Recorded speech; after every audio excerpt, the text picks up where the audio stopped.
प्यारे बच्चों, हिंदी की कक्षा में एक बार फिर से आपका स्वागत है। कक्षा 8वीं हिंदी कोर्स अ की पाठ्य पुस्तक वसंत भाग 3 का आज ये 17वां अध्याय बाज और सांप। बाज और सांप कहानी के जो लेखक हैं, कहानीकार निर्मल वर्मा, ये नई कहानी दौर के कहानीकार हैं। यानी सन 1960 के बाद के जो कहानी लेखन का दौर चलता है, सन 1960 के बाद का, उसमें ये प्रमुखता से नजर आते हैं। डॉक्टर नामवर सिंह, जो एक बड़े आलोचक समीक्षक हैं, नई कहानी का जनक निर्मल वर्मा को ही मानते हैं। नई कहानी से तात्पर्य है कहानी लिखने के एक नए तरीके से। इसी कहानी में आप देखेंगे कि बाज और सांप को, ये दो सिंबल हैं, दो प्रतीक हैं, इनके माध्यम से ये हमारे जीवन की बड़ी बात कहते हैं। ये बाज और सांप एक पक्षी और रेंगने वाला सरीसृप नहीं है, बल्कि ये दो प्रकार की जीवन शैली के प्रतीक हैं कि जीवन कैसे जिया जाए। ये दो प्रकार के लोग हैं, जिसमें सांप को यथास्थितिवादी, हर एक परिस्थिति से समझौता कर लेने वाला, अपने कम से कम में संतुष्ट हो जाने वाला ऐसा दिखाया गया है। जबकि बाज को महत्वाकांक्षी दिखाया गया है, अपने इच्छा के अनुसार जीवन जीने वाला दिखाया गया है, और वो स्वतंत्रता प्रेमी उसको दिखाया गया है। उसको अपनी स्वतंत्रता से, अपने तरीके से जीवन जीने में अपनी प्राणों की भी आहुति देनी हो तो वो दे सकता है, लेकिन वो किसी प्रकार के समझौते की नहीं। तो ये दो प्रकार के हैं। अब कौन सही है कौन गलत, अब ये तो आप ही निर्णय लेंगे इसको कि कौन सी जीवन शैली ज्यादा सही है। क्योंकि देखिए, कई बार महत्वाकांक्षी या इस तरीके से जीवन जीने वाले लोग ने ही दुनिया में बड़े बड़े काम किए हैं। अगर सब लोग अपने को समेट के एक जगह बैठे रहेंगे तो कुछ भी नई चीजें नहीं होंगी। कोई कोलंबस, कोई वास्को डिगामा, कहीं कुछ नहीं मिलेगा किसी को। लेकिन ये भी है कि ऐसे रिस्क में कि चलो समुद्र को पार करते हैं या फिर चलो एवरेस्ट पे चढ़ते हैं, न जाने कितनी जानें भी गई हैं। तो जैसी स्थितियां होती हैं वैसे लोग, आदमी कहता है कि नहीं ऐसे ठीक था, जब वैसा होता है तो कहता है नहीं वैसे ठीक था। और ये दोनों प्रकार के जीवन जीने वाले लोग निरंतर प्राचीन काल से लेकर आज तक हमारे समाज में होते रहे हैं। अब देखते हैं, अब ये कहानी है, प्रतीक मैंने बताया कि बाज और सांप हैं दोनों। तो देखिए, कहानी में आपको कुछ और भी मिल सकता है, इसलिए हम लोग कहानी में प्रवेश करते हैं। समुद्र किनारे ऊंचे पर्वत की अंधेरी गुफा में एक सांप रहता था। समुद्र की तूफानी लहरें धूप में चमकती, झिलमिलाती और दिन भर पर्वत की चट्टानों से टकराती रहती। अब ये पहला जो दृश्य आपके सामने आया, क्या है? समुद्र किनारे ऊंचे पर्वत की अंधेरी गुफा में एक सांप रहता था। तो वो हमेशा क्या कर, समुद्र की तूफानी लहरें धूप में चमकती, झिलमिलाती और दिन भर पर्वत की चट्टानों से टकराती रहती, जैसे समुद्र के किनारे में आप देखे होंगे। पर्वत की अंधेरी घाटियों में एक नदी भी बहती थी। अपने रास्ते पर बिखरे पत्थरों को तोड़ती, शोर मचाती हुई यह नदी बड़े जोर से समुद्र की ओर लपकती जाती थी। जिस जगह यह नदी और समुद्र का मिलाप होता था, वहां लहरें दूध के झाग से सफेद दिखाई देती थी। आप लोगों ने बच्चों कभी देखा हो नदियों को समुद्र में मिलते हुए? आप लोग छोटे नदी नाले को भी देखेंगे, जब नदियों में मिलते हैं तो कैसे वहां पे खूब झाग सा निकलता है पानी की टकराहट से, वैसा ही दृश्य, बड़ा विशाल। अपनी गुफा में बैठा हुआ सांप सब कुछ देखा करता। लहरों का गर्जन, आकाश में छिपती हुई पहाड़ियां, टेढ़ी मेढ़ी बल खाती हुई नदी की गुस्से भरी आवाजें। वह मन ही मन खुश होता था कि इस गर्दन तर्जन के होते भी वह सुखी व सुरक्षित है। एक तरफ पानी ऐसे टकरा रहा है कि वो पर्वत गिरा दे, तमाम प्रकार की घटनाएं घट रही हैं, लेकिन वो एकदम इन सबसे सारी चीजें उसके पास हो रही हैं, लेकिन उस पर कोई उसका इफेक्ट नहीं है। वो निश्चिंत और शांत अपना सुरक्षित जीवन जी रहा है। कोई उसे दुख नहीं दे सकता। सबसे अलग, सबसे दूर वो अपनी गुफा का स्वामी है। न किसी से लेना, न किसी से देना। दुनिया की भाग दौड़, छीना झपटी से वह दूर है। सांप के लिए यही सबसे बड़ा सुख था। देखिए, सुख की परिभाषाएं भी हर एक व्यक्ति की अपनी अलग अलग होती हैं। आप गांव में जाएंगे, लोग सुबह उठे, खेतों की ओर गए, अपना फसल देखा, फिर आए, नहाए धोए, कुछ खाए, उसी में 12 बज गया, फिर गए कहीं बैठे, आराम किए, शाम हुआ, फिर गाय को चारा डाले, तो मतलब इसी में, और यही सारी चीजें संतुलित रूप से चलती रहें तो वो अपने आप को बहुत सुखी मानते हैं। और वही शहरों में देखिए सुबह उठ रहे आपाधापी दौड़ा भागी, यहाँ ऑफिस गए, बस पकड़े, गिरे पड़े, कैसे कैसे वो उसमें अपने को तो अलग अलग सुख की अपनी। सांप के लिए यही सुख है कि वो लेना एक न देना दो भैया, हमको बहुत कुछ नहीं चाहिए, हम जो है उसमें खुशी है। अब लेकिन बात कैसे बदलती है। एक दिन एकाएक आकाश में उड़ता हुआ खून से लथपथ एक बाज सांप की उस गुफा में आ गिरा। उसकी छाती पर कितने ही जख्मों के निशान थे, पंख खून से सने थे और अधमरा सा जोर जोर से हाँफ रहा था। जमीन पर गिरते उसने एक दर्द भरी चीख मारी और पंखों को फड़फड़ाता हुआ जमीन पर लौटने लगा। डर से सांप अपने को कोने में सिकुड़ गया, किंतु दूसरे ही क्षण उसने भांप लिया कि बाज जीवन की अंतिम सांसें गिन रहा है और उससे डरना बेकार है। यह सोचकर उसकी हिम्मत बंधी और वो रेंगता हुआ उस घायल पक्षी के पास जा पहुंचा। उसकी तरफ कुछ देर तक देखता रहा, फिर मन ही मन खुश होता हुआ बोला, क्यों भाई इतनी जल्दी मरने की तैयारी कर ली। अब देखिए जो प्रकृति के हिसाब से सांप और बाज में बनती नहीं है। बाज सांप को पकड़ लेता है, खत्म कर देता है, इसलिए बाज और सांप में बड़ी दुश्मनी है। लेकिन अब क्या करें, घायल है तो। बाज ने एक लंबी आह भरी, ऐसा ही दिखता है आखिरी घड़ी आ पहुंची है, लेकिन मुझे कोई शिकायत नहीं है। मेरी जिंदगी भी खूब रही भाई, जी भर कर उसे भोगा है। जब तक शरीर में ताकत रही कोई ऐसा सुख नहीं जिसे न भोगा हो। देखिए वो मरने को आ गया है, लेकिन फिर भी उसको, और वो ऐसी परिस्थिति में पड़ा हुआ है, फिर भी उसको अपने जीवन से कोई भी शिकायत नहीं है। वो कह रहा है कि मैं बहुत संतुष्ट हूँ, और कह रहे शरीर में जब तक मेरी ताकत थी कोई भी ऐसा सुख नहीं जिसको मैंने न भोगा। दूर दूर तक उड़ाने भरी हैं, आकाश की असीम ऊंचाइयों को अपने पंखों से ना पाया हूँ। तुम्हारा बड़ा दुर्भाग्य है, तुम जिंदगी भर आकाश में उड़ने का आनंद कभी नहीं उठा पाओगे। नहीं उठा पाएगा, उसको पंख ही नहीं है। सांप बोला, आकाश, आकाश को लेकर क्या मैं चाटूंगा। आकाश में आखिर के रखा क्या है। क्या मैं तुम्हारे आकाश में रेंग सकता हूँ। ना भाई, तुम्हारा आकाश तुम्हें ही मुबारक। मेरे लिए तो ये गुफा भली, इतनी आरामदेह और सुरक्षित जगह और कहाँ होगी। देखिए बच्चों, कई बार व्यक्ति सोचता है कि गांव या शहर या विदेश या देश, तो लोग सोचते हैं कि वहाँ के लोग बड़े सुखी होंगे, बहुत अच्छे होंगे, वहाँ सब कुछ ऐसा है। बस देखिए, जो व्यक्ति जहाँ जन्म लेता है वो उसको वहीं अच्छा लगता है। आपके घर में भले कम सुविधाएं हो, लेकिन आपको घर में आके ही नींद आएगी। और कहीं बहुत अच्छा सब कुछ हो, फिर भी नहीं, मतलब कंफर्टेबल नहीं होता है आदमी। तो यही बात है कि जो व्यक्ति जहाँ रहता है वो, अब बाज है आकाश में उड़ने वाला, तो उसको लगता है कि जो आकाश में नहीं उड़ा उसका क्या जीवन है। और सांप है बिल में रहने वाला, तो जो जहाँ जन्म लिया, जहाँ पला बढ़ा, उसको वहाँ की आदत हो जाती है, वो उसी के अनुकूल हो जाता है। ऐसा नहीं है कि जो अमेरिका में नहीं जन्म लिया वो सारे लोग दुर्भाग्यशाली हैं। अरे भाई, जिसको जिसको जितना मजा अपने गांव देश अपने घर में है, उसको अमेरिका इंग्लैंड से क्या लेना देना है। तो वही बात है।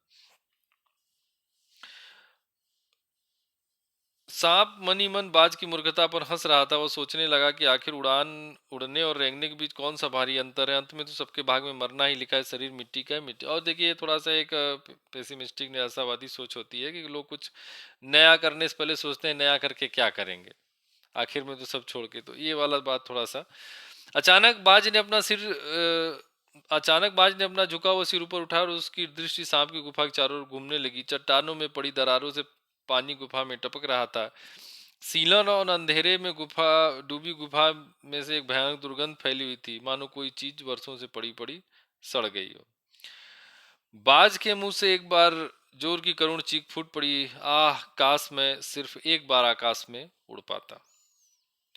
बाज की ऐसी करुण चीख सुनकर सांप को सिटपिटा सा गया। एक क्षण के लिए उसके मन में उस आकाश के प्रति इच्छा पैदा हो गई जिसके वियोग में बाज इतना व्याकुल होकर छटपटा रहा था। उसने बाज से कहा, यदि तुम्हें स्वतंत्रता इतनी प्यारी है तो इस चट्टान के किनारे से ऊपर क्यों नहीं उड़ जाने की कोशिश करते। हो सकता है तुम्हारे पैरों में अभी इतनी ताकत बाकी हो कि तुम आकाश में उड़ सको। कोशिश करने में क्या हर्ज है। अब सांप को जब लगता है कि अरे यार इतना मर रहे हैं आकाश में उड़े बिना, तो एक बार उम्मीद बंधाता है, उसको हिम्मत देता है कि नहीं एक बार ट्राई करिए आप। तो सांप के ऐसा कहने पर बाज में एक नई आशा जग उठी।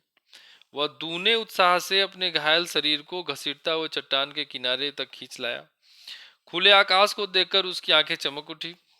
उसने एक गहरी लंबी सांस ली और अपने पंख फैलाकर हवा में कूद पड़ा।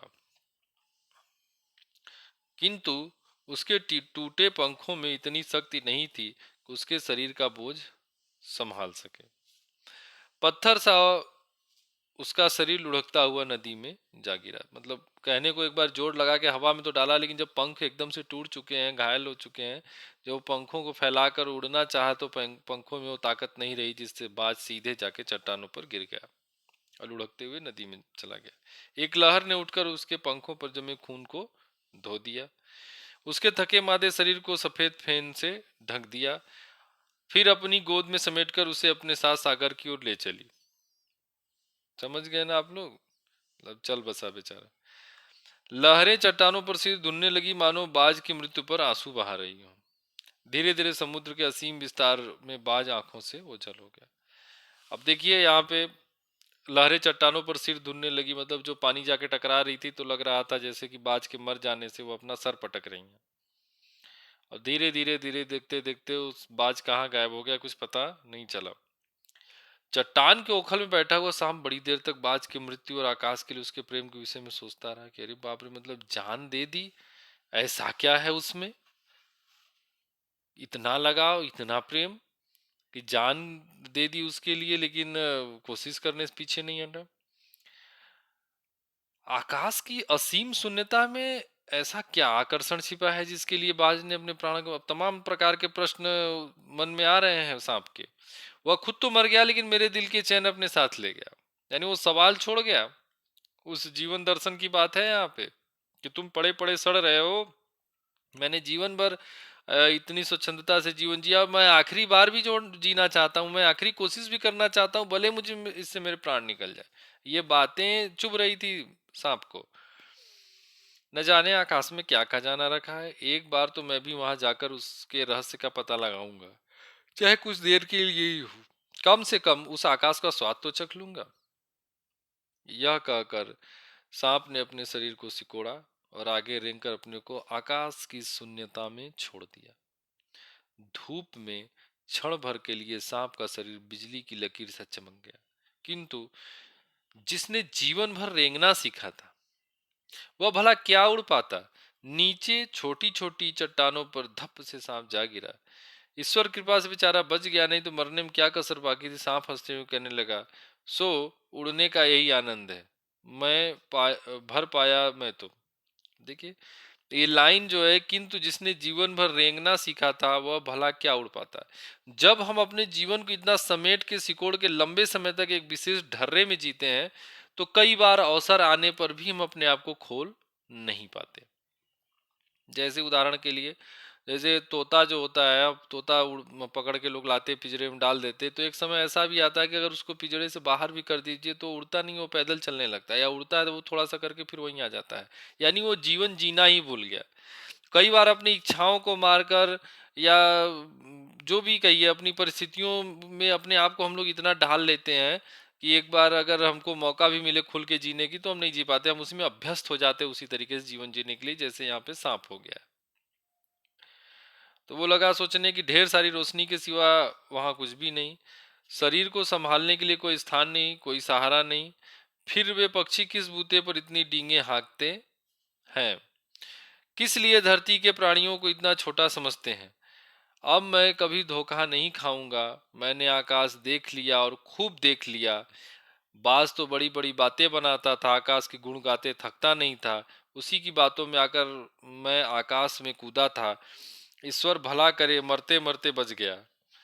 अब तो मेरी यह बात और भी पक्की हो गई कि अपनी खोखल से बड़ा सुख और कहीं नहीं है। वही है जननी जन्मभूमिश्च स्वर्गादपि गरीयसी। धरती पर रेंग लेता हूं, मेरे लिए बहुत कुछ है। मुझे आकाश की स्वच्छंदता से क्या लेना देना। न वहां छत है, न दीवारें, न रेंग सकने के लिए जमीन है। मेरा तो सिर चकराने लगता है, दिल कांप कांप जाता है। अपने प्राणों को खतरे में डालना कहाँ की चतुराई है। सांप सोचने लगा कि बाज अभागा था, जिसने आकाश की आजादी को प्राप्त करने में अपने प्राणों की बाजी लगा दी।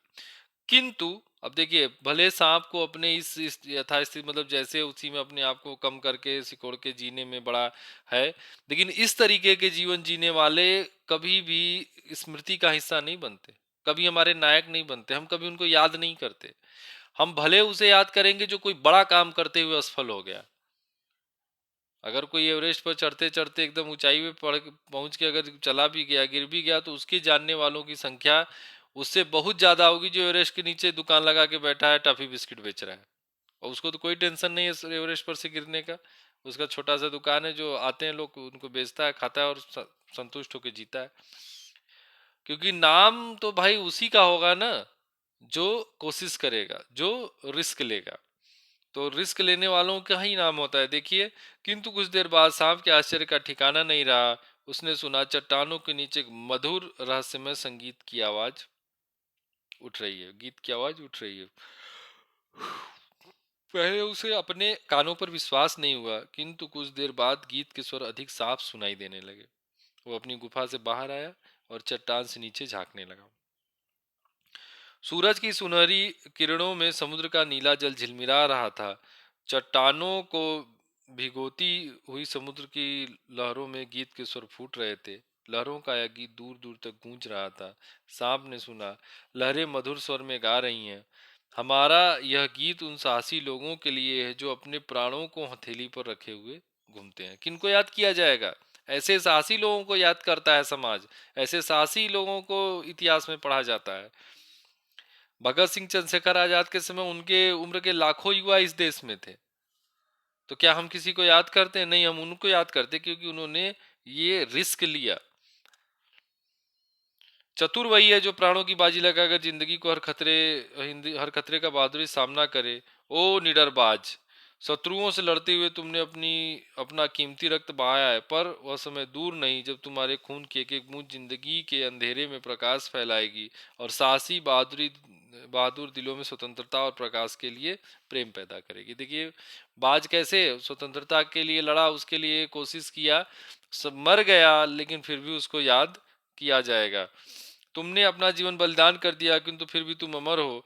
जब कभी साहस और वीरता के गीत गाए जाएंगे, तुम्हारा नाम बड़े गर्व और श्रद्धा से लिया जाएगा। हमारा गीत जिंदगी के उन दीवानों के लिए जो मरकर भी मृत्यु से नहीं डरते। अंत में बाज को स्वतंत्रता और स्वच्छंदता और अपने तरीके से जीवन जीने के प्रतीक के रूप में शामिल किया गया, और जो ऐसा चाहने वाले लोग हैं, बाज उनके लिए नायक है। हो सकता है कुछ लोगों के लिए सांप सांप भी नायक हो, लेकिन असली नायक तो बाज है। तो यही है कि जब आप रिस्क लेंगे और अपने तरीके से जीवन जीने की कोशिश करेंगे, भले आपको एक वैसा रोमांचकारी काम करने में आपको प्राणों का रिस्क हो जाए, लेकिन अंततः सफल और असफल दोनों स्थितियों में आप ही याद किए जाएंगे। ये बात तो स्पष्ट है। पाठ से 5 प्रश्न है, बड़े सरल प्रश्न है। आप पाठ पढ़ेंगे तो सारे के सारे उत्तर आपको उसमें मिल जाएंगे। फिर भी कोई समस्या होगी तो आप मुझसे ऑनलाइन क्लास में पूछेंगे। तब तक के लिए धन्यवाद।